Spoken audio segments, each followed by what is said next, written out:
Welcome to another episode of The Brand Called You, a podcast and podcast show that brings you leadership lessons, knowledge, experience, and wisdom from thousands of successful individuals from around the world. I'm your host, Ashutosh Garg, and today I'm delighted to welcome a successful and quintessential entrepreneur from Toronto, Canada, Cahill Camden. Cahill, welcome to the show. Thanks for having me on. I appreciate it. Thank you. Cahill is the founder of EchoJockey.com, which is an AI podcast booking platform. He's the founder and chief executive officer of Vision Media Group, an agency that helps tech founders grow on LinkedIn and newsletters. So, Cahill, you've built three successful companies and scaled two more to acquisition. What inspired you to become an entrepreneur? Uh, I think when I was very young, I always had, and it's one of these classic things. I Hmm. always had entrepreneurial tendencies. And to be honest, I never did very well in school. And Hmm. I was maybe C plus, B minus student. And for me, I wanted to work on Bay Street, which is the smaller version of Wall Street. I thought that was really neat. Hmm. And at a certain point in time in, I suppose, high school, university, I thought, this is not going to be my path. I'm going to have to Hmm. create something for myself. And I Hmm. need to learn how CEOs, the successful entrepreneurs that I look up to, the CEOs, how they actually build their business. Okay. And what key lessons did you learn from your journey that have shaped your current businesses? Um, the lessons I think that are most important to take away are persistence and being able to figure things out, Hmm. even if it's going to take you a little bit of time. Hmm. One of the things that I've always, I think we all struggle with is we want immediate results. Yeah. And immediate results feel good. It gives you a dopamine hit. It makes you feel like, wow, okay, I'm doing something. Hmm. But entrepreneurship often Hmm. is the result of lots of work over time that Yeah.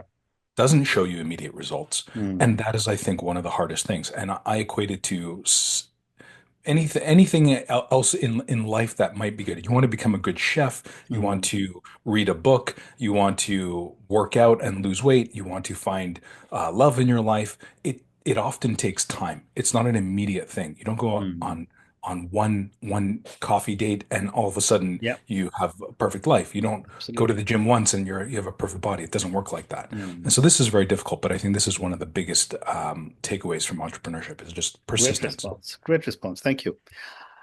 When I was reading about you, I was also very interested to see that you're passionate about helping entrepreneurs and tech founders cut through the noise and establish authority.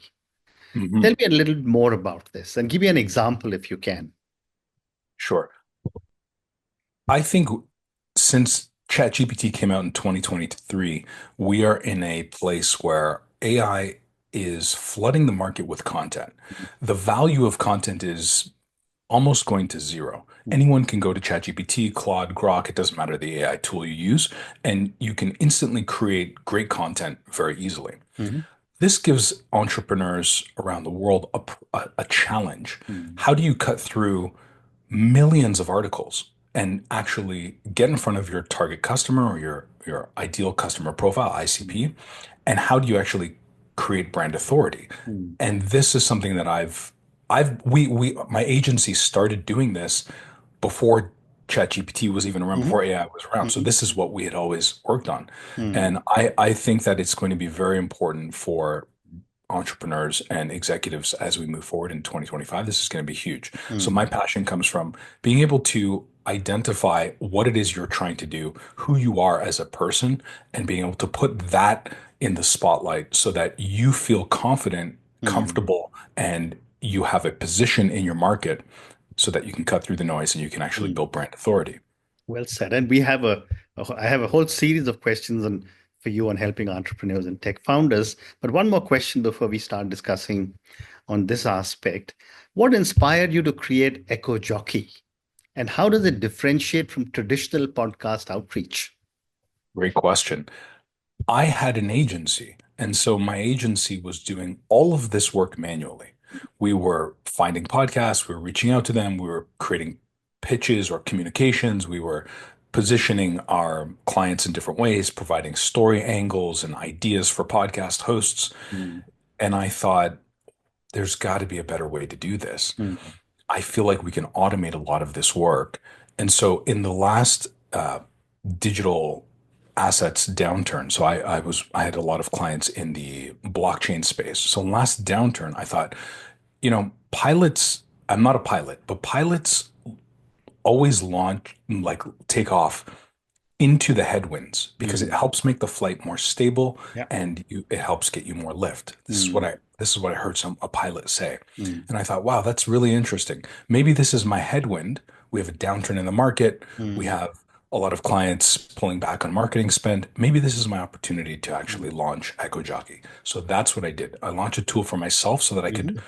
automate and optimize my podcast outreach. Wow. So let's now talk about your passion to help entrepreneurs and tech founders. And my first question here is, what are some common mistakes you have seen founders make when trying to get media coverage? One of the common mistakes is starting too late. Now, there's nothing that actually says you're too late. Oh, Mm, you can't do it. It's over. That's not what I mean. What I mean is you want to have media coverage and you want to start building your personal brand or mm, your company brand well before you need it. mm, I'm sure this is something you obviously know and talk about a lot, right? mhm, Is you don't want to be at a place where you have this perfectly refined, polished product mm, or service, and now you're ready to go to the market and you're thinking, okay, how do I do this? You don't mm, want that. You want the opposite effect. You want to have a large audience. You want to have the ability to connect with media mm. already, articles out there, thought leadership out there. Yeah. And then you say, hey, we also have a product that can actually help Mm, you do X, Y, and Z. And mm, so this is one of the biggest mistakes that I see entrepreneurs make. They mm. think product is where all of the time and attention and focus goes, Yeah. and it really needs to be on brand awareness and building an audience, building traffic. Well said. Kale, with over 3 million podcasts and 300,000 new episodes being added monthly, how does EchoJockey ensure relevant podcast matches for users? Everything is based on AI. So Mm, the AI will read your bio, your profile, and it mm, will automatically understand based on your search mm, which podcasts are a good match for you. And it mm, will give you those relevant results mm, when you search for anything. mm, On top of that, because I built this tool for myself initially, I wanted to have a way for everything to be optimized. So we remove a lot of the inactive podcasts. If a podcast hasn't been active for over a year, it's removed from our database. mm, So when other options in the market give you a massive database of 3 million podcasts, 4 million mm, podcasts. mm, We have the exact same amount of data. What mm, they don't tell you is that you are going to have to to determine which podcasts are active, which okay. are inactive, and you're going to spend a lot of time doing that. Yeah. We automatically do this. We remove that and then we match the podcast based on your profile. Amazing. And, I've seen in the last 1 year, podcast has become very, very popular, and I think the big boost was given when Trump came on a podcast from India, Prime Minister Modi came on a podcast. Why should founders prioritize podcasts as a key part of their brand building strategy? That's a great question. You are absolutely right. You're seeing presidents and prime ministers start to jump on Mm, podcasts. Why are they doing it? And why should entrepreneurs do it? Is because it builds trust, authority, and mm, it allows you to have the time to actually share your insights mm, that you are not able to do on social media, you're mm, not able to do in written content, mm, and it doesn't have the same effect. So podcasts give you this ability to rapidly build trust and authority in your mm, industry, mhm, regardless of what industry you're in. On top of this, as we were talking about earlier, with the rise of AI, mm, AI can easily create written content of any type for anyone in any language. Mm. What it cannot do is replicate an authentic human to human conversation like this, Yeah. where you have two people sharing ideas and talking about Mm. insights, where you hear the ums and ahs and it's a little rough around the edges sometimes, and it's just Mm. an authentic conversation. AI cannot do that. Mm. And this is why I think podcasts are going to continue to grow in not only popularity, but importance for every entrepreneur or founder Mm. who's looking to Mm. cut through the noise. Mm. And a related question for you, and I've often wondered this. Uh, I see a big move towards video podcasts, if there is a term like that. What is your view on this trend of moving more and more towards video? Spotify I has think, moved to video as well completely. yes, yes, you're right. I think this is part of the evolution of how do you build a lot of trust? Mm. Well, not only can I hear your voice, but now I Mm. can see your face. Right. And I think that is going to be, again, increasingly important in a world where AI videos can be created with avatars right now. We're already seeing that, and Mm. it does look quite good. It's Mhm. not perfect, but it's Yeah. been around for a year. Give it 2, 3 more years. Again, what is very difficult to replicate is an authentic conversation between two human beings and Mm. seeing their face, seeing their reactions, hearing their voice. Mm. That is difficult. And I Mm. think that's what humans want. And this is what founders, I think, need to focus on. Very interesting. My next few questions are on another area of your specialization, which is LinkedIn. Mhm. What are the key differences between earned media like PR and owned media like newsletters and LinkedIn?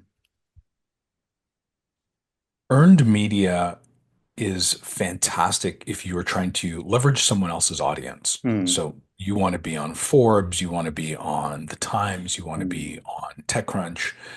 Great. They already have an audience who's paying attention Hmm. to their publications.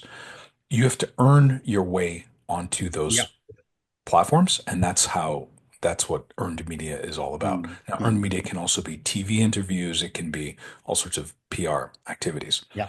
Great if you want to leverage someone else's audience. Now, earned media would also include podcasts on other people's podcasts. You have to Hmm. earn your way to be able to speak on a Sure. podcast. So this is what that's all about. Owned Hmm. media is much more on the newsletter side and the content on your blog. Hmm. LinkedIn is more on the social side, but owned media is very important for SEO. And if you're concerned about AI, which a lot of people rightfully are in terms of Hmm. SEO, well, you've got the AI, AI optimization, which is extremely important. So that owned media that you control, you have on your blog or your newsletter, that's where you get to shape the narrative and shape the content how Hmm. you want.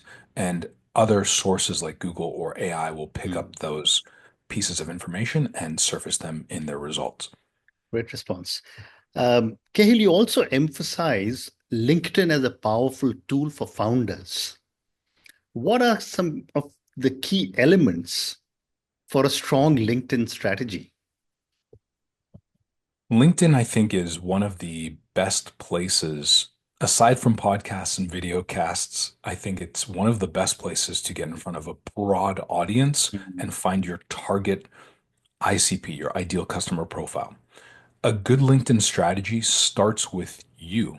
Hmm. It starts with your brand. It starts with your profile. Hmm. If you haven't clarified your profile first and what it is you do and what it is you stand for, Hmm. then the rest of it is going to be much more difficult. Hmm. So, for all the founders who are listening, I would say start with your profile first, clarify what it is that you stand for, who you are, Hmm. what you want, clean up your profile, Hmm. and then determine, or if you have not already done so, determine who are you actually trying to talk to? Hmm. What is that audience? Then you start to create the content. But you definitely need those first two pieces, your profile and then a clear audience target that you can speak to before you actually go out and create content. A lot of founders just think, okay, I'm going to post content like it's X or Instagram. I'm just going to throw a lot of things against the wall. Hmm. And this can be good for experimentation, absolutely. Hmm. And I do sometimes recommend that if you're trying to figure it out. But you want to have a clear profile and a clear audience target to speak to, because that way the algorithm can pick up on, oh, you're talking to technology founders or you're talking to finance people. Great, we'll send that more towards those people. So if you don't have a clear profile or an audience target, it won't work. Hmm.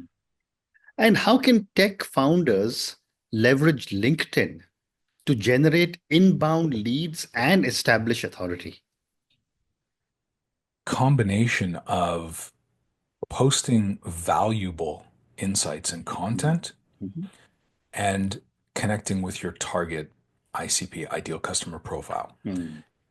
That can be done via regular posting Hmm. schedules, commenting, and then direct messaging or DMing. Hmm. These are the three main pieces that I think founders should pick up.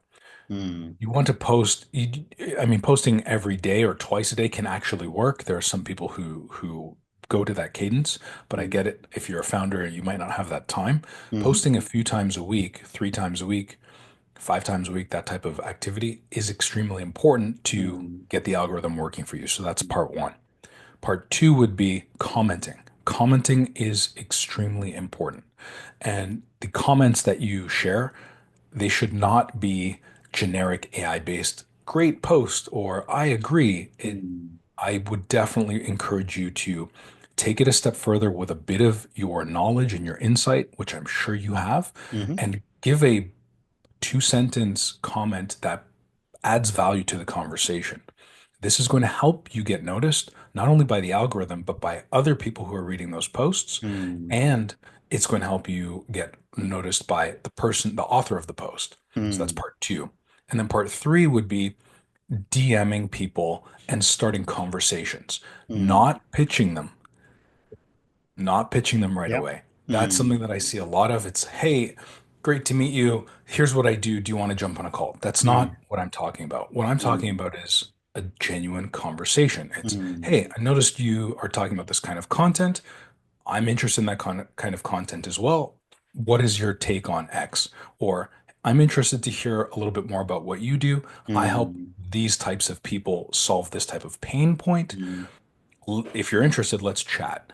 Hmm. Those types of DMs start the conversation. Yeah. And then once the conversation started, you can Hmm. then determine if you want to get into a sales cycle or sales conversation Hmm. or jump on a call.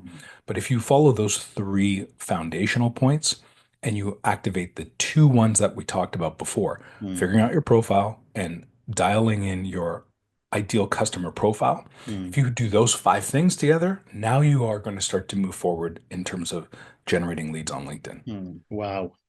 Amazing tips. Thank you. Kale, my next question is, how does storytelling play a role in building brand authority for founders? Storytelling is very important in terms of getting people to buy into your journey and the transformation that you are going to give them. Hmm. This is something that gets refined over time. Hmm. It is challenging to do that every single post. It's Hmm. challenging to do that on every single podcast. Hmm. But to an example that we talked about earlier on in this show, you asked me about my journey and what that journey was. Hmm. I gave a very high level answer in terms of, well, I built this tool for myself, etc. And I started telling you a little bit about my story.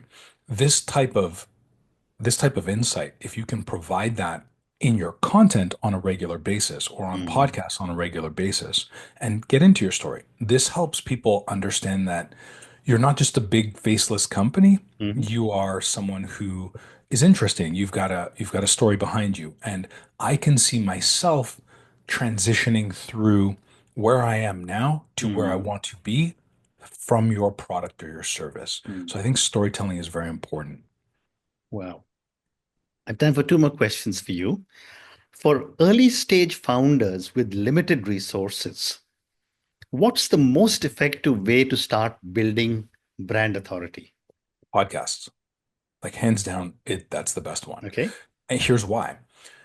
If you try and write your own content, great. You can use ChatGPT, Claude, Grok, but so can everyone else. Hmm. And so now you're competing with 1,000 times, 10,000 times more content. Okay. You want to build brand authority by doing PR. Mm, I've done PR for dozens of clients, and we have a AI tool that helps with PR. mm, You are going to pitch hundreds and hundreds of outlets to try and get a one line quote or mention. It mm, can be very difficult. mm, That also goes into this fire hose of content mm, that Forbes or TechCrunch is pushing out the door so that they can mm, get more traffic. So you're not going to necessarily be seen.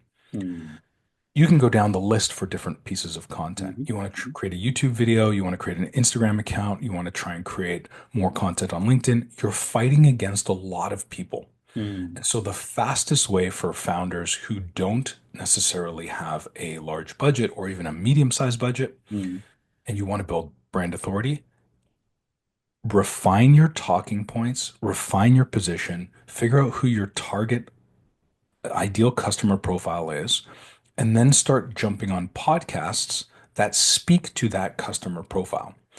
As you share your insights and your knowledge, people will start to recognize you as, oh, you're the guy or you're the girl I go to mm. for Instagram content, Yeah. or you're the guy or girl I go to understand real estate. And Mm, they'll start to figure that out. Plus, you can then use that content for social, for your blogs, mm, for your newsletters, and you can leverage that podcast content, the transcripts, the video, mm, the short audio segments. You can leverage it for mm. other platforms, which helps you amplify what you're doing and make things a lot easier. Wow. And my last question for you. How should founders balance sharing personal stories versus professional expertise when building their brand? Oh, this is a hard one. I'm of the mind, and I had a conversation with an agency owner recently. Hmm. She was an ex-model on a very popular TV show, Mm, and she had run up against this type of challenge, like how much personal information do I share? mm, My response and my default is I typically will lean towards the side of keeping it professional. It doesn't mean that you only keep it professional, but mm, I do think that in a business setting, it's going to be important to keep things focused to business. mm, That's my view. I do think including some of your story, maybe this is your background, maybe this is how you came up with the idea, maybe this is some of the challenges that you've overcome. mm, If you can tie it into the hero's journey, mm. and so this is something that you were talking about before when you were we were discussing before when we were talking about storytelling. The hero's journey is a very great way Yeah. to incorporate some of your personal experience and background. And so, for those who have never heard of the hero's journey, it's a very classic story archetype, story flow that we Mm. will see in all types of popular stories in any religion, in any country, in any movie, in Yeah. any book. It always is the same kind of thing. Mm, And it essentially goes like this. A hero is called to action. mm, They go out, they have difficulty, they encounter a guide mm, or a mentor or a guru who helps show them some insights. They learn, they get better, they overcome their goal, their challenges, they accomplish the goals, and then mm, they go back to their community to share the insights and help the next generation, help the next people. That's mm. the typical Yeah. archetype. Yeah. So I encourage people to incorporate some of that into their personal story. Hmm. So, where were you? Why are you here now? Mm, Talk about that. That's interesting. Do I mm, need to know what you ate for breakfast, who you are married to, and where you like to, what kind of car you like to drive? Not necessarily. mm, Do I need to know everything about you in high school or middle school? No, I don't. mm. So it's up to you to decide how much you want to share. There are Yeah. some people who decide to go that way, but I would say incorporate some of it, but lean more professional. Mm. Well said. And on that note, Cahill, and your outstanding definition of or narration of the hero story, thank you for talking to me about your own journey. I think we covered some amazing ground on podcasts. I learned many things from you on LinkedIn. Thank you for talking to me about EchoJockey and about so many different aspects for a founder to be able to leverage their presence, their brand presence, and to build authority on different forms of social media. Thank you for speaking to me, and all the very best to you. Thank you for having me. I appreciate it. Thank you. Thank you for listening to the Brand Called You videocast and podcast, a platform that brings you knowledge, experience, and wisdom of hundreds of successful individuals from around the world. Do visit our website www.tbcy.in to watch and listen to the stories of many more individuals. You can also follow us on YouTube, Facebook, Instagram, and Twitter. Just search for the Brand Called You.